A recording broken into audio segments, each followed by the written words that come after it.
Hello students, कैसे हैं आप लोग। उम्मीद है कि आप सब बहुत अच्छे से होंगे।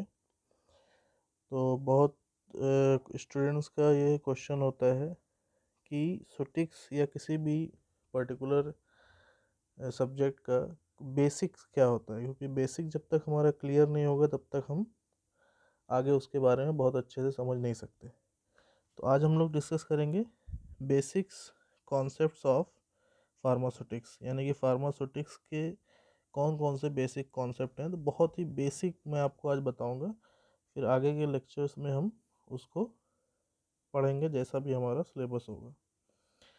तो सबसे पहले सोटिक्स क्या होता है, या फिर फार्मास्यूटिक्स पूरा नाम है अगर हम बात करें तो science of doses form design, यानी कि जो डोज होती है वो टैबलेट हो, कैप्सूल हो, सिरप हो, तो कोई भी डोज है, सॉलिड लिक्विड गैसेस कुछ भी हो सकता है, तो उसकी डिज़ाइन कैसे होती है कि हमें कोई भी ड्रग है तो हमें क्या बनाना है, वो टैबलेट बनाना है, कैप्सूल बनाना है, या फिर गैसियस फॉर्म में हो, क्या होगा। तो ये फार्मास्यूटिक्स डिपार्टमेंट ही उसको डिसाइड करता है, एक रिसर्च या फिर कह सकते हैं मेथड के ज़रिए से। तो इसमें बात करें, सबसे पहले एक चीज़ आती है डोजेस फॉर्म। सबसे बेसिक चीज़ है फार्मास्यूटिक्स का डोजेस फॉर्म, क्योंकि वही चीज़ हमें डिज़ाइन करनी है। तो इसमें 3 डोजेस फॉर्म होते हैं बेसिकली, सॉलिड, लिक्विड, गैसियस। एक हमारा होता है सेमी सॉलिड, ठीक है। तो हम कह सकते हैं कि 4 होते हैं, सॉलिड, लिक्विड, सेमी सॉलिड और गैसियस। तो बेसिकली ये हमारे पास है, आपको सामने दिख रहा होगा स्क्रीन पे। तो सॉलिड की अगर बात करें तो इसका एग्जांपल हो सकता है टैबलेट, कैप्सूल, पाउडर। फिर उसके बाद लिक्विड की अगर हम बात करें तो मोनोफेजिक होता है, बाईफेजिक, आगे हम डिवाइड करेंगे तो सब टाइप होते हैं उसके। तो मोनोफेजिक में आपका सिरप है, सॉल्यूशन है, इस तरीके के जितने भी हैं जिसमें सिर्फ एक फेज़ होता हो। बाईफेजिक यानी कि 2 फेज़ होते हैं, जैसे कि सस्पेंशन है हमारा, इमल्शन है। तो इसमें अक्सर आप देखते होंगे बॉटल के ऊपर लिखा होता है शेक वेल बिफोर यूज़। ये इसी वजह से होता है क्योंकि बाईफेजिक है, बहुत दिनों तक रखा होने की वजह से हो सकता है कि पार्टिकल कुछ सेटल डाउन हो गए हों। 2 फेज़ है तो इस वजह से उसको शेक करना ज़रूरी होता है। फिर गैसियस की अगर हम बात करें तो एरोसॉल्स है, स्प्रे है, नेज़ल्स है, स्प्रे है, ये सब हमारा गैसियस होता है। अगर हम सेमी सॉलिड की बात करें, जो कि इसमें लिखा हुआ नहीं है, तो वो हमारा क्रीम है, पेस्ट है, ऑइंटमेंट है, ये सब हमारे क्या हैं, सेमी सॉलिड डोजेस फॉर्म होते हैं। तो ये बेसिकली यही 4 जो है हमारे डोजेस फॉर्म होते हैं। फिर आगे अगर हम देखें तो सॉलिड डोजेस फॉर्म का जो है, अगर हम डिसइंटीग्रेशन कराते हैं, मान लो आगे की जो प्रोसेस है, तो सॉलिड जो है वो सबसे पहले क्या होता है, डिसइंटीग्रेट होगा, क्योंकि वो सॉलिड पार्टिकल है तो स्टमक में जाने के बाद पहले वो टूटेगा, डिसइंटीग्रेट होगा। फिर उसके बाद जो है उसमें डिसोल्यूशन की प्रोसेस होगी, डिज़ोल्व होगा, फिर एब्जॉर्ब होगा। एब्जॉर्ब होने के बाद वो सिस्टमिक सर्कुलेशन में जाएगा, ठीक। तो डिसोल्यूशन से आगे की वो सबकी प्रोसेस है।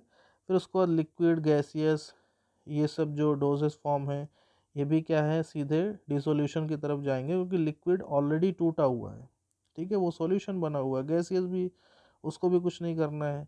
तो उसमें क्या होता है, रेट लिमिटिंग स्टेप्स की अगर हम बात करें, जो कि हम अभी रेट लिमिटिंग स्टेप की बात कर रहे हैं, टैबलेट क्या होगा, पहले वो स्टमक में जाकर डिसइंटीग्रेट होगा, टूटेगा, जिसकी वजह से उसमें टाइम लगता है और इसी वजह से उसकी बायो अवेलेबिलिटी भी कम होती है एज़ कम्पेयर टू लिक्विड और गैसियस की, ठीक है।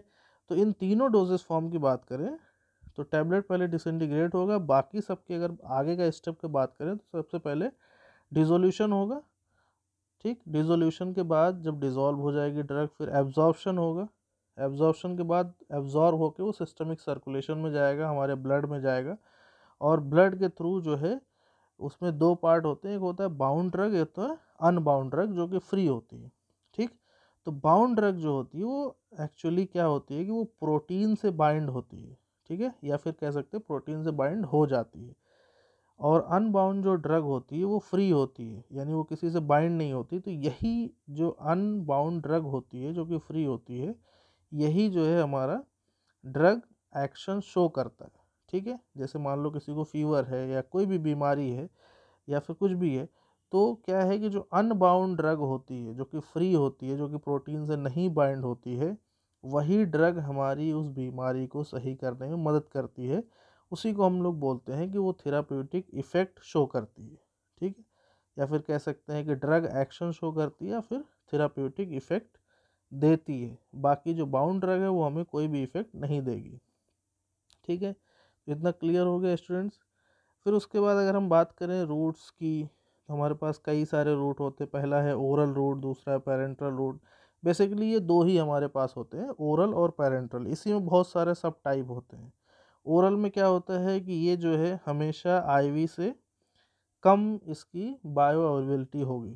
ठीक, ओरल रूट क्या है, पहले अब्जॉर्प्शन होगा, फिर मेटाबॉलिज्म होगा लीवर के अंदर जा करके, फिर सिस्टमिक सर्कुलेशन में पहुंचेगा, और फिर सिस्टमिक सर्कुलेशन में पहुंचने के बाद, जैसे कि आप यहाँ देख चुके हैं, सिस्टमिक सर्कुलेशन पहुंचने के बाद अगर जो अनबाउंड ड्रग है वो क्या करेगी, थेराप्यूटिक एक्शन शो करेगी। ठीक है, फिर उसके बाद पेरेंटल रूट होता है। पेरेंटल रूट में हमारा आईवी है, यानी कि इंट्रावेनस, आईएम यानी इंट्रामस्कुलर, सबक्यूटेनियस, रेक्टल, टॉपिकल। तो ये सब क्या है, इसमें कोई डिसोल्यूशन नहीं होता, कोई डिसइंटीग्रेशन नहीं होता, ये सीधे क्या है कि एब्जॉर्ब होती हैं। ठीक है, तो आगे का वही प्रोसेस है कि एब्जॉर्ब होंगी, और एब्जॉर्ब हो करके वो कहाँ जाएंगे, सिस्टमिक सर्कुलेशन में। और सिस्टमिक सर्कुलेशन में होने के बाद फिर से जो अनबाउंड ड्रग है वो क्या करेगी, अपना एक्शन शो करेगी, और जो भी बीमारी है उसको ट्रीट करेगी, उसे सही करेगी। ठीक, तो रेट ऑफ लिमिटिंग स्टेप्स जो होता है, रेट लिमिटिंग स्टेप्स, वो पेरेंट्रल का हमेशा क्या होता है, कम होता है। ठीक है, वो बहुत जल्दी एक्शन शो करती है as compare to oral route. ठीक, तो इसका एक कारण ये भी है कि जो ओरल रूट होता है वो फर्स्ट पास मेटाबॉलिज्म होके जाता है, पेरेंट्रल जो होते हैं वो फर्स्ट पास मेटाबॉलिज्म को क्रॉस कर जाते हैं। ठीक, कोई डिसइंटीग्रेशन नहीं होता, डिसोल्यूशन नहीं होता, वो सीधा जो है बॉडी में पहुंचते हैं और एब्जॉर्प्शन की प्रक्रिया शुरू हो जाती है। ठीक है, फिर उसके बाद अगर हम बात करें, एक होता है आयोनाइज्ड। आयोनाइज्ड का मतलब होता है कि वो चीज़ अवेलेबल नहीं है।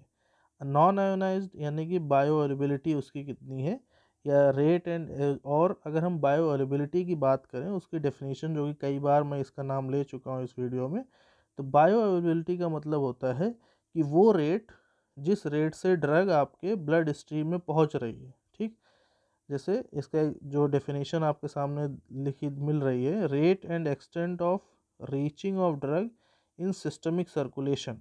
ठीक है, तो वो अमाउंट, वो ड्रग का अमाउंट जो कि आपने लिया, जैसे मान लो 500 mg आपने ड्रग कोई खाई, और ब्लड स्ट्रीम का जब सैंपल लिया गया, जितने देर के बाद भी जो कंपनी ने क्लेम किया कि आधे घंटे में पहुंच जाएगी या 10 मिनट में पहुंच जाएगी ब्लड स्ट्रीम में, तो सैंपल लिया तो उसमें हमको मिला 490 mg या 450 mg, 60 mg जो भी है। तो जो ब्लड स्ट्रीम में हमको ड्रग मिलेगी, उस अमाउंट को हम बोलेंगे कि उस पर्टिकुलर ड्रग की वो बायो अवेलेबिलिटी है।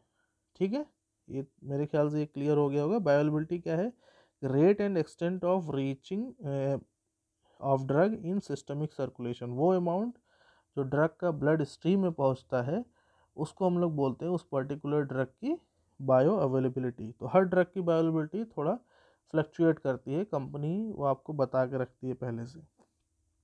ठीक है, और बायो अवेलेबिलिटी जैसा कि मैंने पहले बताया, यहाँ पे आपको दिख रहा है कि हमेशा जो है, जो सॉलिड की बायो अवेलेबिलिटी होगा वो हमेशा कम होगी, और लिक्विड की बायो अवेलेबिलिटी हमेशा ज़्यादा होगी।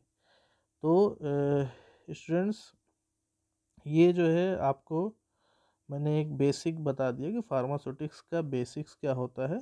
इसको अगर आप लोग अच्छे से देख लेंगे, पढ़ लेंगे, तो आपको समझ में आ जाएगा कि बायो अवेलेबिलिटी क्या है, या उस फार्मास्यूटिक्स के बेसिक कॉन्सेप्ट क्या हैं, डोजेस कौन कौन से होते हैं, रूट कौन कौन से होते हैं जिससे हमारी ड्रग पास होती है। तो एक बहुत ही बेसिक सा एक वीडियो था, जो बहुत बच्चे बहुत पूछते हैं, तो उसको हमने सोचा कि आपसे डिस्कस कर लें। ओके फ्रेंड, स्टूडेंट, ठीक है, अगले वीडियो में हम लोग नए टॉपिक के साथ मिलेंगे। तब तक के लिए मिलते हैं फिर। ओके।